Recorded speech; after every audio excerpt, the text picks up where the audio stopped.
Bir dona kapsulaga 5-6 ta chesnokni shunaqa qirg'ichdan chiqarib tayyorlasa nimalar bo'ladi? Uyimizdagi qurt qumursqa deymizmi, chivinlar, tarakallar, hasharotlar hammasi uyimizni tark etadi. Buning uchun bizga bir dona shunaqa kir yuvish geli kerak bo'ladi. Sizlar xohlaganingizdan ishlasanglar bo'ladi.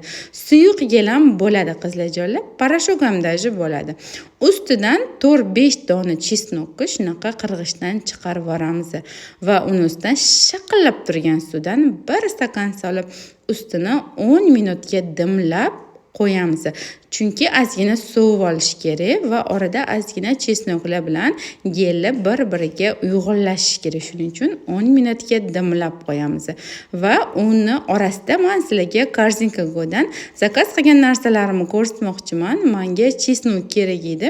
Lekin men chesnokni zakaz qilaman deb uy uchun shuncha kerakli ro'zg'orlarimni ham zakaz qildim. Eshigilarni tagigacha olib kelib berishadi. Qiynalmasdan issiqda ko'chaga chiqib o'tirmaysizlar va birinchi o'sha zakazinglar uchun 30 ming so'mdan 90 mingga chegirma bo'ladi va 200 mingdan oshgan zakazinglarga dastavkasi birinchi uchtasi bepul bo'ladi.